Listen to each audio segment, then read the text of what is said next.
আসসালামু আলাইকুম। নবম দশম শ্রেণীর বিজ্ঞান শাখার প্রিয় শিক্ষার্থীদের আবারও আমন্ত্রণ জানাচ্ছি নিয়াজ মোহাম্মদ উচ্চ বিদ্যালয়ের অনলাইন ভিত্তিক শ্রেণী কার্যক্রমে। তোমাদের সাথে আমি আছি নজমুল আরা বেগম। আজ আমি জীববিজ্ঞান বিষয়ের নবম অধ্যায় দৃঢ়তা প্রদান ও চলন এর সর্বশেষ অংশ নিয়ে আলোচনা করব। শিক্ষার্থীরা, চিত্রের মানব শরীরের দুইটি পাশ দেখতে কি একরকম নয়? লক্ষ্য করো, শরীরের বাঁ দিকে কি দেখা যায়? এ পাশটিতে দেখা যায় হাড় বা অস্থি বা কঙ্কাল, আর ডান পাশটিতে এগুলো দেখা যায় না কেন? কারণ এই কঙ্কালটি পেশি দ্বারা আচ্ছাদিত অবস্থায় রয়েছে। পেশির কাজ কি? পেশির কাজ হলো কঙ্কালের উপর আচ্ছাদন তৈরি করা। নিচের ছবিগুলো লক্ষ্য করো।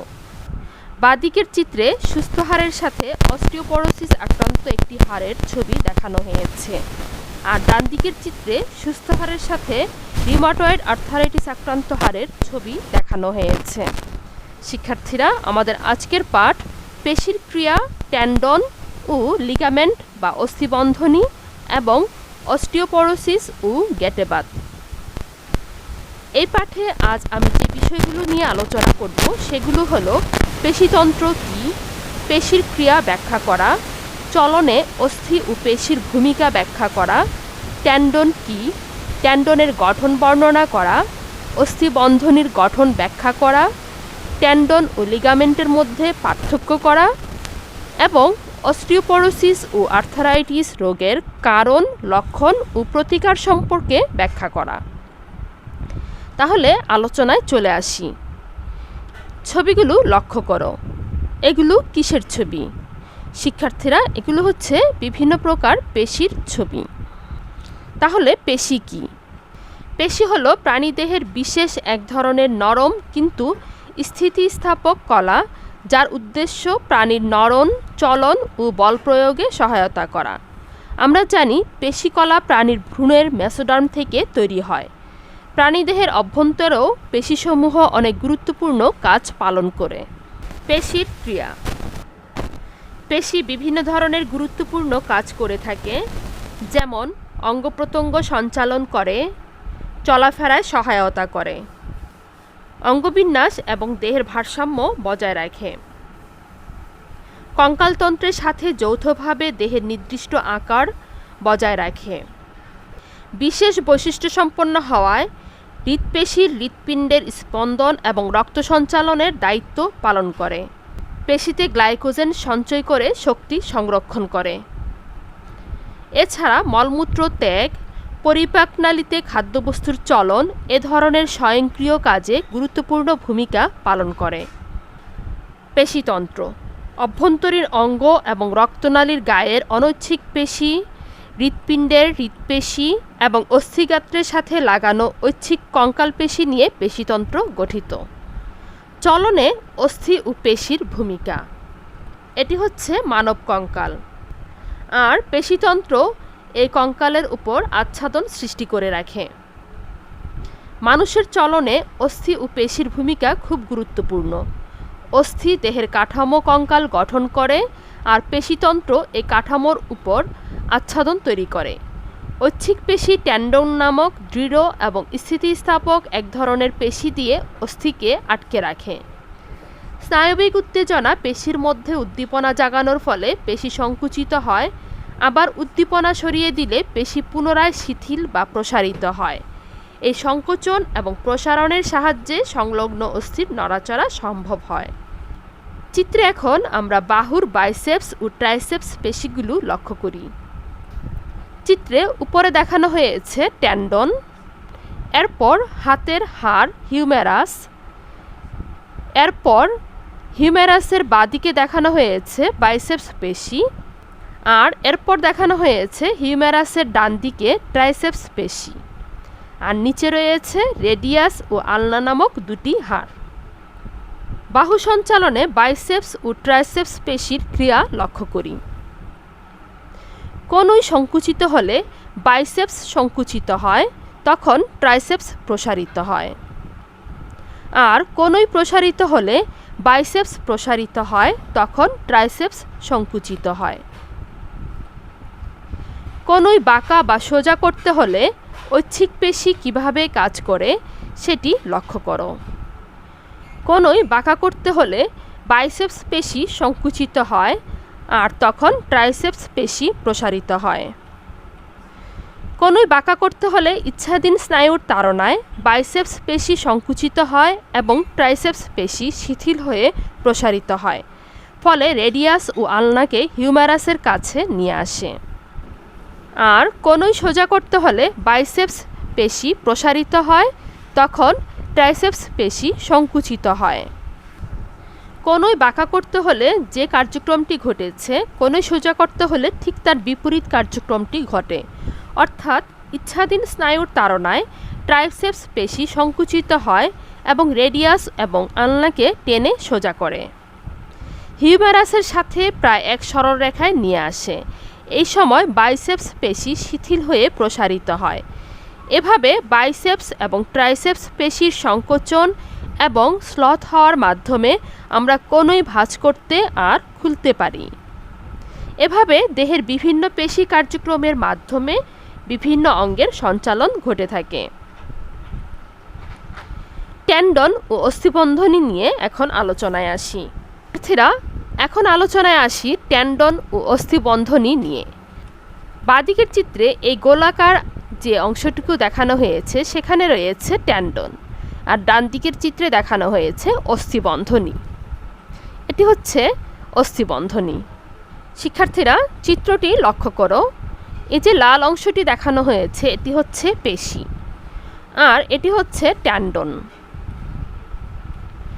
মাংসপেশির প্রান্তভাগ রজ্জুর মতো শক্ত হয়ে অস্থি গাত্রের সাথে সংযুক্ত হয়।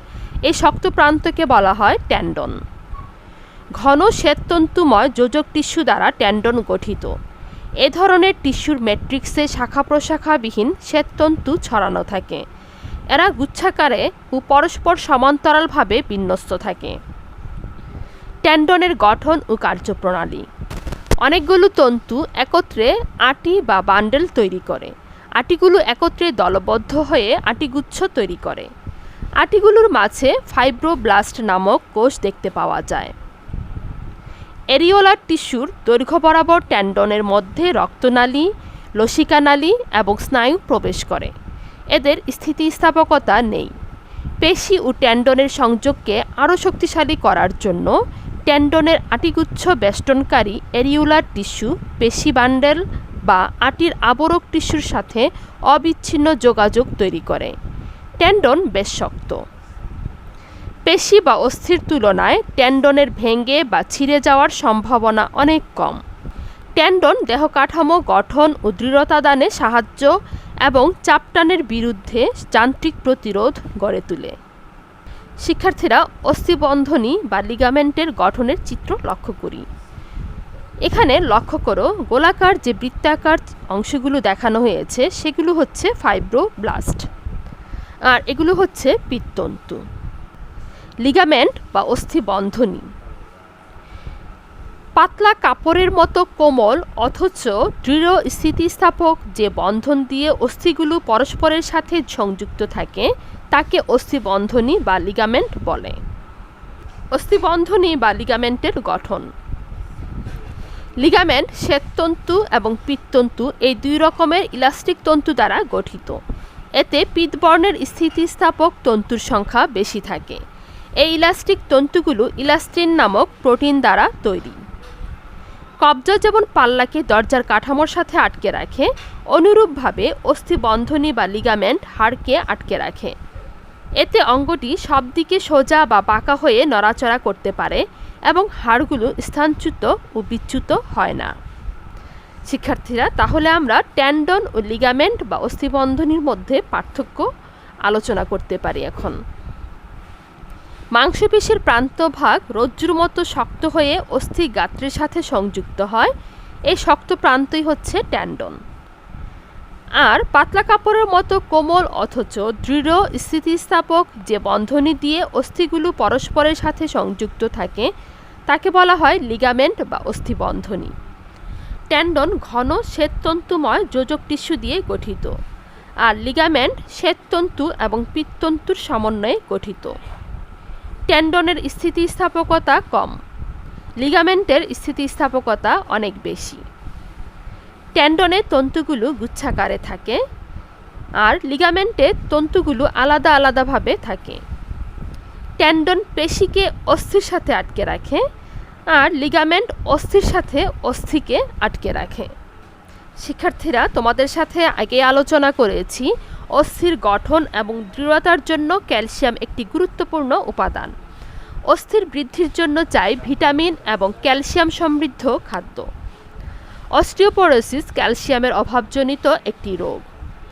বয়স্ক পুরুষ ও নারীদের সাধারণত এ রোগটি হয়। যেসব বয়স্ক পুরুষ বহুদিন যাবৎ স্টেরয়েডযুক্ত ঔষধ সেবন করে তাদের এবং নারীদের মেনোপজ হওয়ার পর এ রোগ হওয়ার আশঙ্কা বেশি। যারা অলস জীবনযাপন করেন কিংবা কায়িক পরিশ্রম কম করেন তাদেরও এ রোগ হওয়ার আশঙ্কা থাকে। তাছাড়া অনেক দিন ধরে আর্থারাইটিসে ভুগলে এ রোগ হওয়ার আশঙ্কা অনেক বেশি হয়। শিক্ষার্থীরা, অস্থি সংক্রান্ত রোগ হচ্ছে অস্টিওপোরোসিস। এটি একটি স্বাস্থ্যবান হাড়, আর এটি হচ্ছে অস্টিওপোরোসিস আক্রান্ত একটি রোগাক্রান্ত হাড়। তাহলে অস্টিওপোরোসিস কি? অস্টিওপোরোসিস একটি রোগের নাম। এটি ক্যালসিয়ামের অভাবে হাড় ক্ষয়জনিত রোগ। অস্টিওপোরোসিসের কারণ: দেহে খনিজ লবণ, বিশেষ করে ক্যালসিয়ামের ঘাটতির কারণে এ রোগটি হয়ে থাকে। নারীদের মেনোপজ হওয়ার পর অস্থির ঘনত্ব ও পুরুত্ব কমতে থাকে। অস্টিওপোরোসিসের লক্ষণ: এতে অস্থি ভঙ্গুর হয়ে যায়, ঘনত্ব কমতে থাকে, পেশির শক্তি কমতে থাকে, পিঠের পেছন দিকে ব্যথা অনুভব হয়, অস্থিতে ব্যথা অনুভব হয়। রোগ নির্ণয়: ঘনত্বমাপক যন্ত্রের সাহায্যে অস্থির খনিজ পদার্থের এ রোগ নির্ণয় করা হয়। রোগের প্রাথমিক অবস্থায় তেমন কোনো উপসর্গ দেখা দেয় না। হঠাৎ করেই সামান্য আঘাতে কোমর বা দেহের অন্যান্য কোনো অঙ্গের হাড় ভেঙে যায়। অস্টিওপোরোসিসের প্রতিরোধ: অস্টিওপোরোসিসের প্রতিরোধে ক্যালসিয়াম ও ভিটামিন ডি সমৃদ্ধ খাদ্য গ্রহণ করতে হবে, যথেষ্ট পরিমাণ সূর্যালোকের সংস্পর্শে আসতে হবে, সুষম ও আঁশযুক্ত খাবার গ্রহণ করতে হবে, নিয়মিত ব্যায়াম করতে হবে। যদি কেউ ইতিমধ্যে অস্টিওপোরোসিস আক্রান্ত হয় তাহলে ব্যায়াম করার আগে চিকিৎসকের পরামর্শ নিতে হবে। অস্টিওপোরোসিসের প্রতিকার: যারা অস্টিওপোরোসিস রোগে আক্রান্ত হয়ে গিয়েছেন তাদের ক্ষেত্রে 50 ঊর্ধ্ব পুরুষ ও নারীদের দৈনিক 1200 মিলিগ্রাম ক্যালসিয়াম গ্রহণ করতে হবে। ননি তুলা দুধ ও দুগ্ধজাত দ্রব্য গ্রহণ করতে হবে। কমলার রস, সবুজ শাকসবজি, সয়াদ্রব্য ও ক্যালসিয়াম সমৃদ্ধ খাবার গ্রহণ করতে হবে। আর্থারাইটিস: শতাধিক প্রকারের বাত রোগের মধ্যে রিউমাটয়েড আর্থারাইটিস বা গেটে বাত অন্যতম। সাধারণত বয়স্করা এ রোগে আক্রান্ত হয়। কম বয়সী ছেলেমেয়েদের বেলায় গিঁটে ব্যথা বা যন্ত্রণা হওয়ায় রিউমেটিক ফিভার বা বাতজ্বর জাতীয় অন্য রোগের লক্ষণ হতে পারে। অস্থিসন্ধির অসুখের প্রকারভেদ অনুসারে চিকিৎসার পার্থক্য হয়। দুজন ব্যক্তি দুটি ভিন্ন প্রকারের অস্থিসন্ধির অসুখে আক্রান্ত হলেও তাদের লক্ষণ আপাতদৃষ্টিতে একই রকম হতে পারে। সেক্ষেত্রে দুজনের ভিন্ন প্রকার চিকিৎসা প্রয়োজন। এজন্য বিশেষজ্ঞ চিকিৎসকের পরামর্শ ছাড়া বাতের চিকিৎসা করা উচিত নয়। এতে উপকারের চেয়ে অপকার বেশি হতে পারে।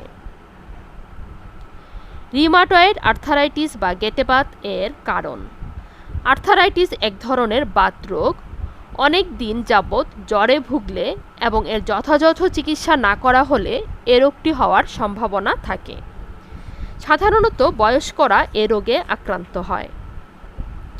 এর লক্ষণ: এ রোগে অস্থিসন্ধি বা গিঁটে প্রদাহ বা ব্যথা হয়, অস্থিসন্ধিগুলো শক্ত হয়ে যায়, অস্থিসন্ধি নাড়াতে কষ্ট হয়, গিঁট ফুলে যায়।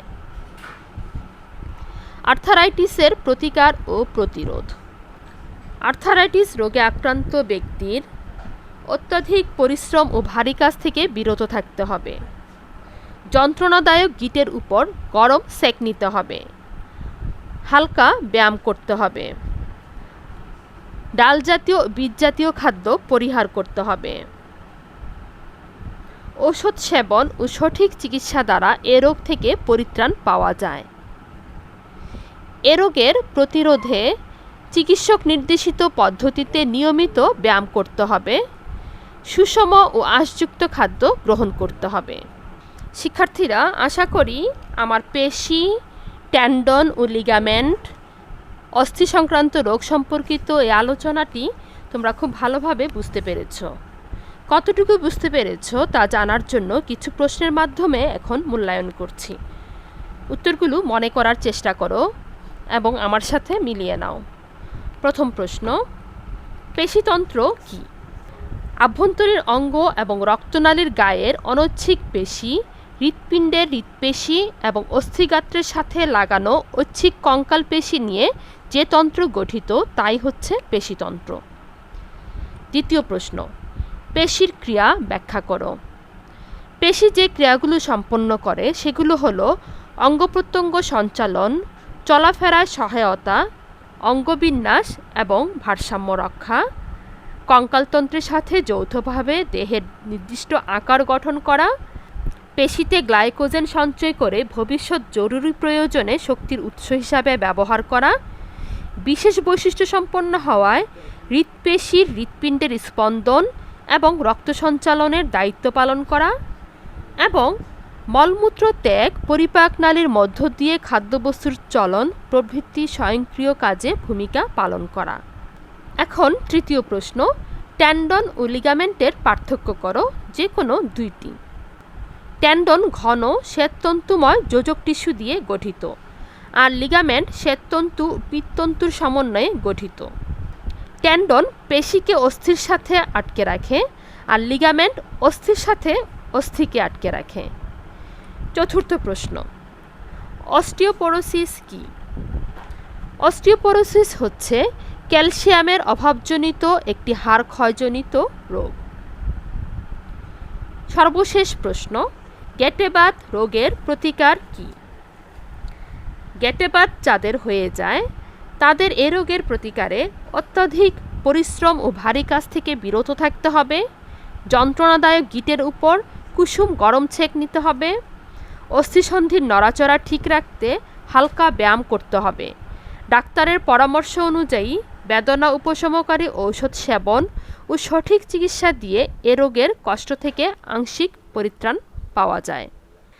শিক্ষার্থীরা, আলোচনা ও মূল্যায়নের পর তোমাদের এই আলোচনাটি কতটুকু স্মৃতিতে রয়েছে তা জানার জন্য একটি বাড়ির কাজ। তোমার বাড়ি অথবা এলাকাতে অস্টিওপোরোসিস ও আর্থারাইটিসে আক্রান্ত কোনো রোগী থাকলে এ রোগ থেকে মুক্তির জন্য তুমি তাদের কি পরামর্শ দিবে তার একটি তালিকা তৈরি করো।